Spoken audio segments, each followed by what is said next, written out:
Wisdom, stand aright, let us listen to the Holy Gospel. Peace be with all. And with your spirit. A reading from the Holy Gospel according to Luke. Glory be to you, O Lord, glory be to you.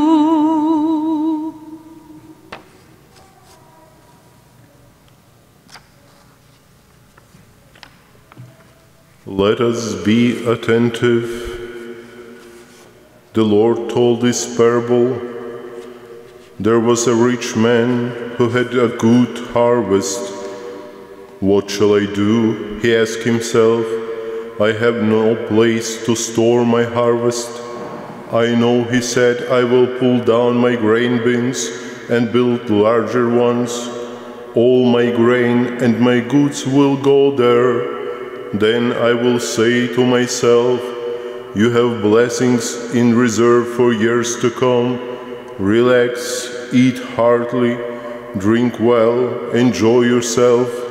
But God said to him, you fool, this very night your life shall be required of you. To whom will all this built up wealth of yours go?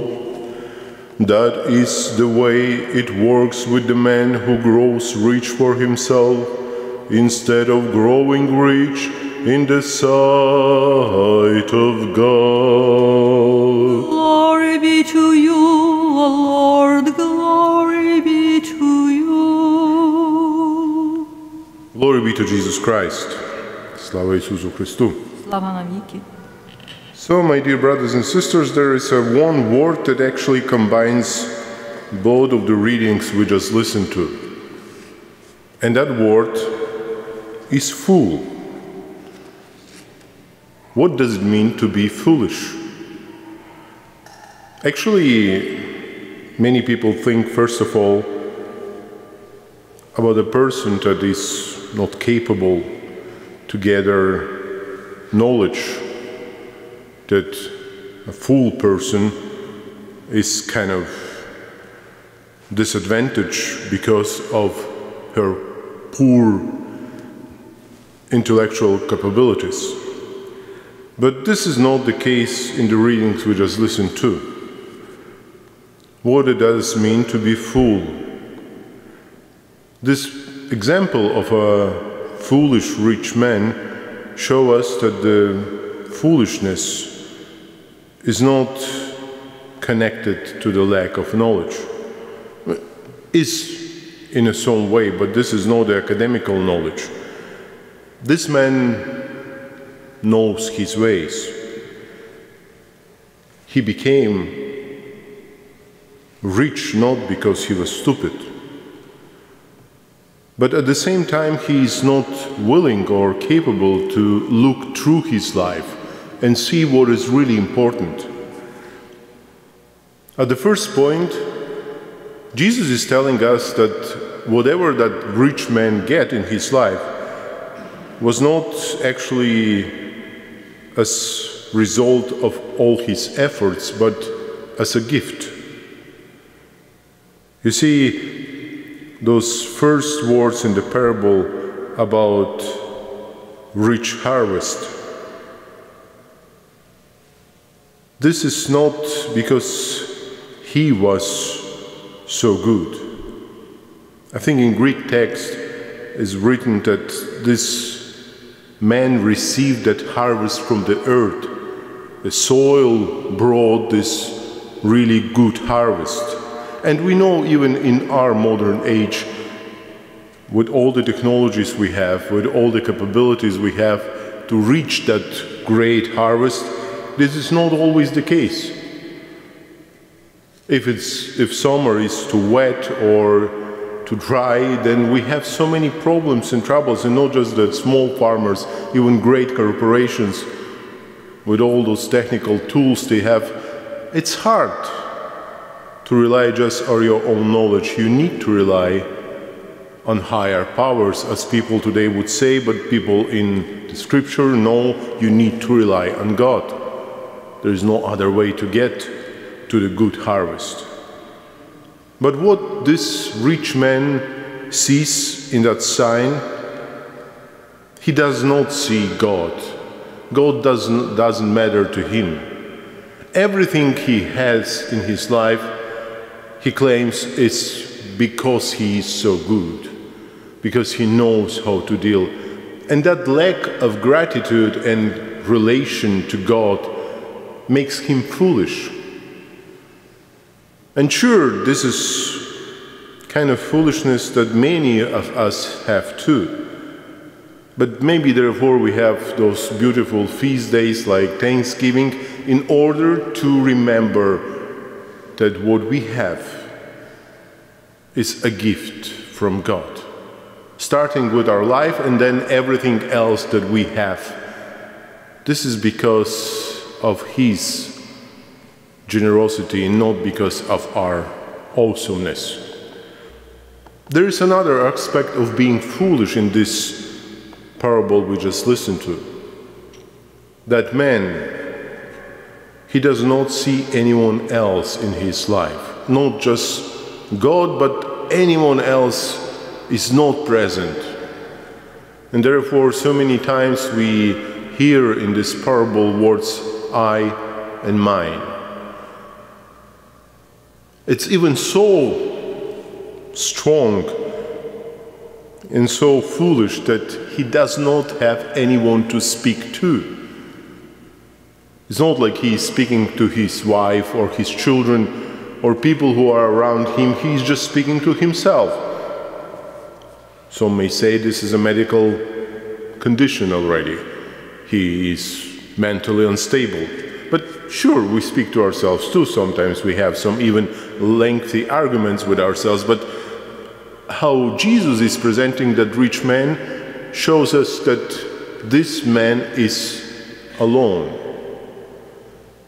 And what is making him lonely and abandoned by all the other people is his greed. Actually, a verse before this parable, when Luke introduces that parable, he is saying the following words. So Jesus is saying, avoid greed in all its forms. A man may be wealthy, but his possessions do not guarantee him life. Well, Jesus means life eternal. So greed is something that is making this man lonely and nobody else is around him, because a greedy person sees everyone else as competitor and as enemy. Greed is something that is not allowing us to say stop, because it doesn't matter how much you have. When greed is taking hold of you, then there is never enough. So Jesus is introducing that parable as an answer to the problem of greed. And greed is something that is often a problem for humanity. I think starting right from the beginning, greed can not be just connected to the wealth. It's not about wealth. It's not about money. Often it is about many other things too. The social position, recognition, even our health. Many things that we have, that we greed for. But at the same time, and this is the reality that Jesus is presenting us today, greed makes us lonely. And to allow greed to guide us through this life is foolish. So this is another aspect of foolishness. And the last one, that may be most grave, is this moment of future. This rich man, the foolish man, is planning for his future, and he has everything for that future. Just one most important piece is missing. There is no God in that future. So the problem is huge, because there is no thankfulness, gratitude in his past for what he has received. There is no one else in his presence. He does not have even anyone to speak to. And in his future, there is no God. That is really a foolish man, because foolishness in his case is leading him away from life into eternal death, Sheol, grave. I think this one moment that explains us, there is a passage in the Gospel according to Matthew and Luke too, when Jesus is telling what we should not call our brothers and sisters, and there is strong statement, never call your brother and sisters, imply a fool, because you would be worthy of eternal fire. And for us, this word means fool. You would say that sometimes even without harsh meaning. But this is about this example that Jesus is showing us in this parable.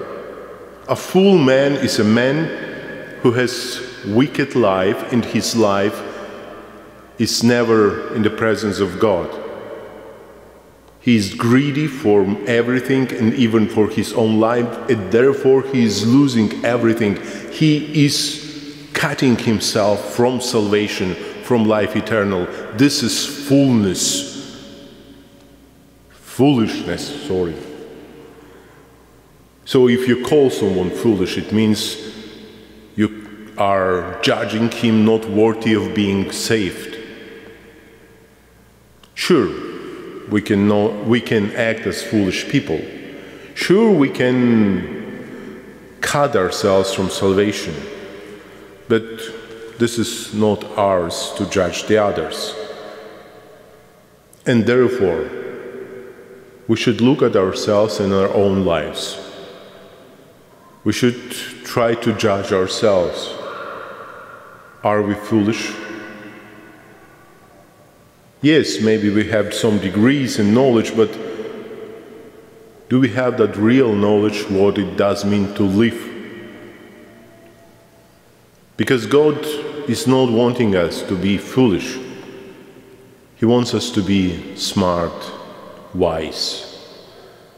And the wisdom is simple. Be grateful. Let others share your life, and first of all, always plan your life with God, because without Him there is no life at all. Amen.